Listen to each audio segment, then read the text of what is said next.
दोस्तों, इन्फोसिस लिमिटेड की बात करें तो यहाँ पे देखो कि आज स्टॉक के अंदर गिरावट हुई क्योंकि बाजार में भी कमजोरी थी और आईटी सेक्टर ऑलरेडी दबाव में है। लेकिन अब इसको नया ट्रिगर मिलेगा, इसका रिजल्ट जो जल्द ही हमारे सामने आने वाला है।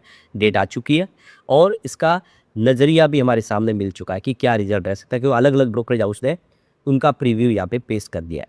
तो क्या कहना है ब्रोकरेज हाउस का, किस तरह से रिजल्ट रह सकता है और क्या इन्फोसिस जो ऑलरेडी बहुत ही ज़्यादा गिर चुका है, 1800 रुपये में कंपनी ने बाय बैक किया था, स्टॉक इस समय 1000 के आसपास है।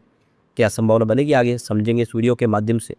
दूसरी तरफ अगर हम विप्रो लिमिटेड की बात करें तो कंपनी ने यहाँ पे न्यूज़पेपर के अंदर एडवर्टाइजमेंट दिया है डिविडेंड को लेकर। क्या है अपडेट, उसको जानेंगे। इसके अलावा कंपनी ने एक बड़ा बिजनेस का शानदार फैसला किया है, यहाँ पे एक कंपनी एक्वायर की है। क्या है पूरी अपडेट, उसको भी जानेंगे और आने वाले समय विप्रो क्या बेहतर करेगा, समझेंगे इस वीडियो के माध्यम से।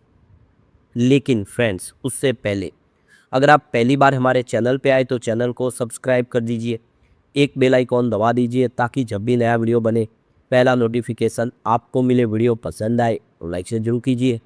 चलो फ्रेंड्स, वीडियो स्टार्ट करते हैं। मैं हूँ आपका दोस्त एसपी दवे और हमारे अपने चैनल ऑनलाइन कमाई में आपका बहुत बहुत स्वागत है। तो सबसे पहले इन्फोसिस लिमिटेड की बात कर लें। 1070 पर आप देखिए क्लोजिंग थी, 1.52% की यहाँ पे गिरावट देखने को मिली। तो शुरुआती सुबह कमजोरी के साथ इंट्राडे में वैसे हल्की सी तेजी बनी थी, ग्रीन में गया स्टॉक, लेकिन तेजी टिक नहीं पाई। बाजार की कमजोरी की वजह से ही सीधा 1067 पर आ गया। अब 982 का 52 वीक का लो बना हुआ हाई है 1728 का। फिलहाल स्टॉक अपने निचले लेवल के आसपास है, लेकिन अब इस रिजल्ट के बाद यहाँ पे उम्मीद है कि कुछ बेहतर होगा। तो यहाँ पे अलग अलग ब्रोकरेज हाउस का जो अंदाजा लगा कि इस बार रिवेन्यू उसमें 15% की वृद्धि देखने को मिल सकती है। बहुत सारी जो डील है इस समय पाइपलाइन में कंपनी की। तो कंपनी अपना क्वार्टर 1 का रिजल्ट देखो कि 23 जुलाई को हमारे सामने लेकर आ रही है, गुरुवार को। और आप देख सकते हो कि ये बाजार क्लोज होने के बाद हमारे सामने रिजल्ट आएगा।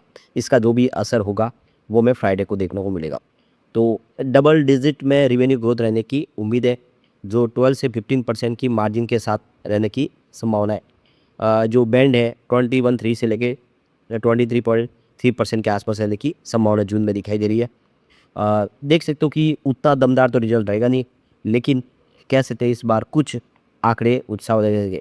तो नेट प्रॉफिट है उसमें 17% की क्वार्टर क्वार्टर बेसिस पे वृद्धि हो सकती है, जो 8100 करोड़ के आसपास रह सकता है। अब यहाँ पे एक्सिस सिक्योरिटीज़ का कहना है कि इन्फोसिस का जो रिवेन्यू ग्रोथ है वो 15.7% की ईयर बेसिस पे ग्रोथ दिखा सकता है और 5.4% की क्वार्टर ऑन क्वार्टर बेसिस पे ग्रोथ देखने को मिल सकती है, यानी रिवेन्यू बढ़ता हुआ दिखाई देगा।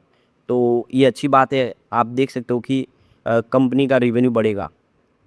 एबिटा मार्जिन देखें तो यहाँ पे 44 बेसिस पॉइंट की यहाँ पे वृद्धि देखने को मिल सकती है और 27 बेसिस पॉइंट की क्वार्टर ऑन क्वार्टर बेसिस पे वृद्धि देखने को मिल सकती है, जो 21.3% के आसपास रहने की संभावना बनेगी। तो इसके पीछे वजह कि इस बार जो सैलरी में हाइक नहीं किया उसका फ़ायदा मिलेगा। इसके अलावा काफ़ी सारे प्रोजेक्ट शुरू हुए कंपनी के।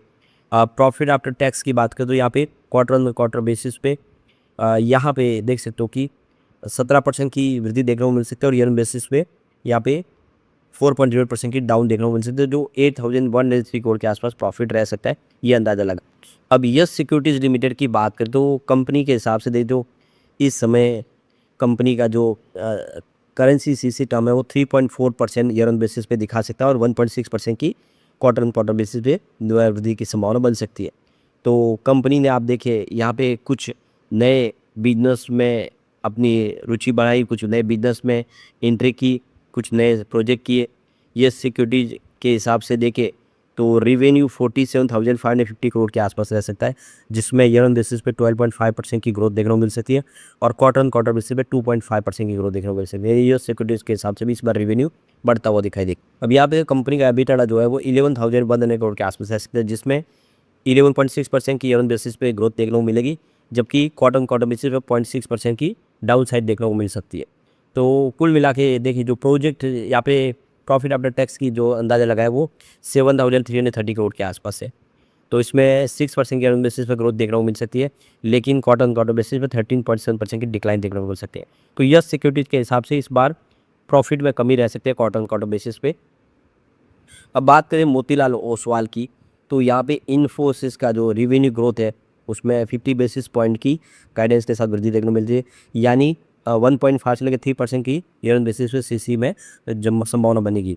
अब यहाँ पे रिवेन्यू ग्रोथ जो देख सकते हो क्वार्टर ऑन क्वार्टर बेसिस पे उसमें 2% की संभावना बन रही है वृद्धि की। तो ऑपरेटिंग मार्जिन देखें तो उसमें 40 बेसिस पॉइंट की वृद्धि देखने को मिल सकती है, जो 21.4% के आसपास रह सकता है। तो इस बार कंपनी ने सैलरी नहीं बढ़ाई, इसका बेनिफिट देखने को मिल सकता है कंपनी के रिजल्ट में। अब यहाँ पे इन्फोसिस की बात करेंगे, लिए जो एचडीएफसी सिक्योरिटीज़ ने क्या कहा है, तो यहाँ पे इन्होंने गाइडेंस दी है 2 से लेकर 3.5% के आसपास ईयर ऑन बेसिस के लिए। तो यहाँ पे इन्फोसिस की ले दो, आप देखिए जो बैंड इन्होंने 20 से 22% के आसपास की बताई है। रेवेन्यू जो है 14.5% की ग्रोथ दिखा सकता है, जो 484.08 बिलियन रुपीज़ के आसपास रह सकता है। एबिटाडा में भी देखें तो 15.5% की वृद्धि ईयर ऑन बेसिस पे देखने को मिल सकती है, जो 100.71 बिलियन रुपीज़ के आसपास रह सकता है। प्रॉफिट जो बताया वो 78.35 बिलियन रुपीज़ का बताया, जहाँ पे 13.2% की ईयर ऑन बेसिस पर ग्रोथ देखने को मिल सकती है। यानी एचडीएफसी बैंक थोड़ा सा बुलिश है। अब यहाँ पे विप्रो लिमिटेड की बात कर ले तो 174 पर क्लोजिंग थी, 0.90% की यहाँ पे गिरावट देखने को मिली, लगभग 1% की गिरावट। तो शुरुआत देखिए हल्की सी कमजोरी के साथ हुई, उसके बाद इंट्राडे में कुछ तेज़ी बनी, लेकिन तेज़ी टिक नहीं पाई क्योंकि बाजार में गिरावट का माहौल था। अब 169.52 वीक का लो बना हुआ है, हाई जो है 273 का है। फिलहाल स्टॉक अपने 52 वीक के लो के आसपास है।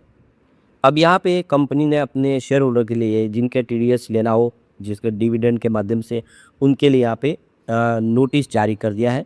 तो कंपनी ₹2 पर शेयर के हिसाब से डिविडेंड दे रही है, और डिविडेंड के लिए आप देखें तो फिक्स रेट इन्होंने रखी है, डेट 27 जुलाई 2026 है। तो वो एलिजिबल शेयर होल्डर जिनके पास 27 जुलाई 2026 तक शेयर होंगे, वो सारे एलिजिबल होंगे, उनको ₹2 प्रति शेयर डिविडेंड मिलने वाला है। तो इसी को लेकर इन्होंने पूरी डिटेल दी है, जिनको टीडीएस लेना है तो किस तरह से डिडक्ट होगा, वो सारी जानकारी है जो आप यहाँ पे देख सकते हैं। अभी जो बड़ी गुड न्यूज़ और निकल के आ रही है, विप्रो ने यहाँ पे कंज्यूमर केयर प्रोडक्ट को एक्वायर किया। फिलीपींस कंपनी है, पर्सनल केयर प्रोडक्ट है जो एस ब्रांड, इसका अधिग्रहण किया है। तो विप्रो कंज्यूमर केयर इंटरनेशनल जो WCCI ने अनाउंस किया है कि उन्होंने यहाँ पे एग्रीमेंट साइन किया एस ब्रांड एक्वायर करने के लिए, जो कंज्यूमर केयर ब्रांड है। ये फिलीपींस की एक पर्सनल केयर कंपनी है और काफ़ी अच्छा इसका बिजनेस है। अभी इसकी जो अमाउंट है उसको डिस्क्लोज नहीं किया गया है। विप्रो कंज्यूमर इंटरनेशनल की बात करो, ये इनका 16वां एक्विजिशन है ग्लोबली। कंपनी लगातार बिजनेस को बढ़ा रही है और लगातार देखिए फिलीपींस के अंदर भी उनकी प्रेजेंस बढ़ेगी, एक मजबूत वहाँ का ब्रांड है और थर्ड मार्केट आउटसाइड एरिया का इनके लिए, जिनका रेवेन्यू 1000 करोड़ के आसपास आता है, तो इनकी प्रेजेंस वहाँ पे बढ़ेगी। अब इस मौके पे देखें तो कुमार चंदेर जो चीफ एग्जीक्यूटिव ऑफिसर है Wipro consumer care and lighting और मैनेजिंग डायरेक्टर है विप्रो इंटरप्राइजेस के, उनका कहना है कि ये जो एक्विजिशन है ये हमारी जर्नी के लिए एक माइलस्टोन होगा। हम साउथ एशिया के अंदर अपनी लीडिंग पर्सनल केयर कंपनीज बनने जा रहे हैं। एस ब्रांड जो एक बड़ा मजबूत ब्रांड है वो अब हमारे बैनर तले आने वाला, हमारा पोर्टफोलियो बढ़ेगा और हमारा कस्टमर बेस बढ़ेगा, ग्लोबल मार्केट में हमारी ग्रोथ बढ़ेगी, हमारा नाम बढ़ेगा। कुल मिला के बहुत अच्छा शानदार फैसला किया है, हम इसको बोनस से बड़ी खबर कह सकते हैं विप्रो के लिए। अगर हम शेयर होल्डिंग पैटर्न देखें विप्रो के, तो देखिए यहाँ पे प्रमोटर की होल्डिंग आपको हल्की ट्रिम होती हुई दिखा देगी। 72.63% होल्डिंग थी दिसंबर में, मार्च में 72.62%, फिलहाल जून में 72.59% की होल्डिंग है, कोई भी गेवी शेयर नहीं है। यहाँ पे एफआई की बात करूँ कि 8.21% होल्डिंग थी दिसंबर, मार्च में 8.32% हुई, फिलहाल 8.85% होल्डिंग है, यानी एफआई लगातार निवेश बढ़ा रहे हैं। डीआई की बात करूँ कि 8.37% होल्डिंग थी दिसंबर में, मार्च में घट के 7.85% हुई, फिलहाल 5.21% हुई। डीआई ने अपना निवेश घटा दिया, यानी इंडिया के बड़े फंडों से निवेश घटा चुके हैं। अब बात करें म्यूचुअल फंड की, 4.86% की होल्डिंग थी दिसंबर में, मार्च में घट के 4.31 हुई, फिलहाल उनकी होल्डिंग 8.3 पर आ गई है, यानी म्यूचुअल फंड ने भी भारी निवेश घटा दिया है। जनरल पब्लिक की बात उनकी 10.78% की होल्डिंग थी दिसंबर में, मार्च में 11.21% हुई, फिलहाल 13.35% है, हाईएस्ट लेवल पर है जनरल पब्लिक की होल्डिंग। और एफआई दोनों दाव लगा रहे, पर विप्रो आने उसमें बेहतर करेगा ऐसी उम्मीद दिखाई दे रही। लेकिन फ्रेंड्स, कोई भी इन्वेस्टमेंट करने से पहले अपने फाइनेंशियल एडवाइजर से एडवाइस ले ले या अपना खुद का रिसर्च करें, क्योंकि मैंने वीडियो आपके एजुकेशनल पर्पज़ के लिए ही बनाया। वीडियो पसंद आए तो लाइक से जरूर कीजिए और चैनल को सब्सक्राइब कर दीजिए। Thank you friends.